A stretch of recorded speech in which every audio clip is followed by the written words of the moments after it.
السلام عليكم ورحمة الله تعالى وبركاته. سعيدة بلقياكم مرة أخرى.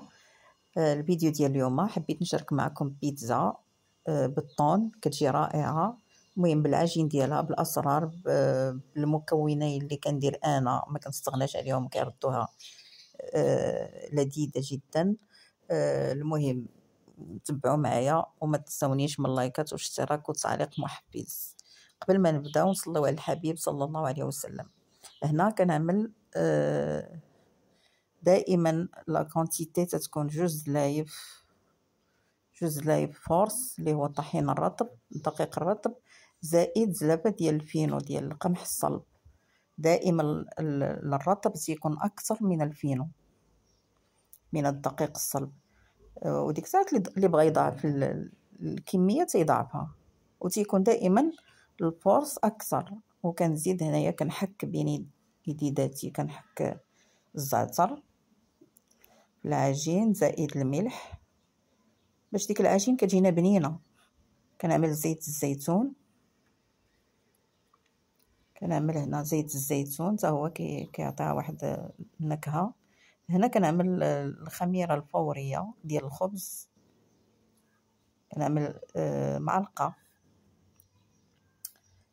هنا كنعمل ضروري هاد الخميره اللي كيمد الحلوى كتهشش العجين، كتهشش لاباط. كتعجبني انا كنستعملها دائما.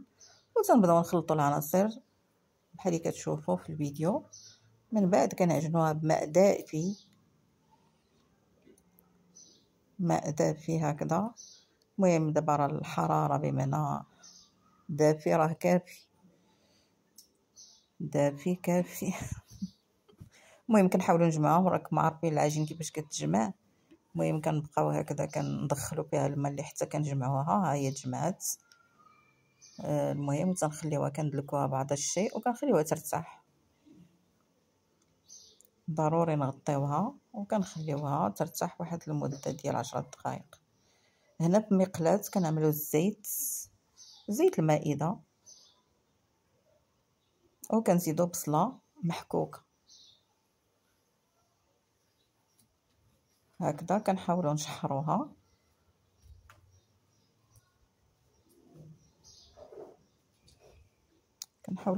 نشحروها كنضيفوا عليها الملح، كنضيفوا الملح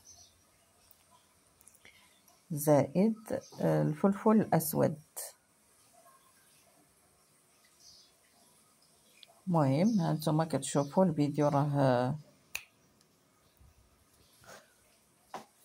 الفلفل الاسود زائد الزعتر. وتنحركوا اللي حتى كتدبال معنا البصل. هنا في اناء كنعمل الماء باش كنخلط فيه ديك الطماطم المركزه هكذا. كنفتحها وكنضيفها على البصل المحكوك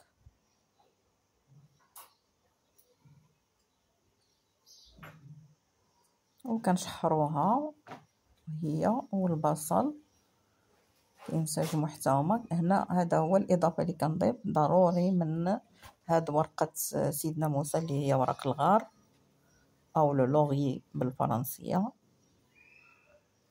وتنحركو مزيان حتى كتنسجم وكطيب معنا ديك المطيشه. هنا كنرجع للعجين ديالي تنحاول نخوي منه ديك الهواء اللي لداخل. وضروري ما كنشكل بحال هذا الشكل، كنشكل كويرات بحال اللي كتشوفوا في الفيديو. المهم هاد الكويرات على حسب الحجم اللي بغيتيو.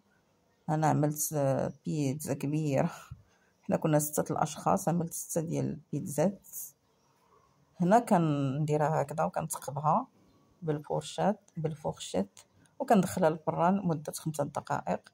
هنا كنعمل الصلصه طون فروماج هكذا كنسرحوا على البيتزا.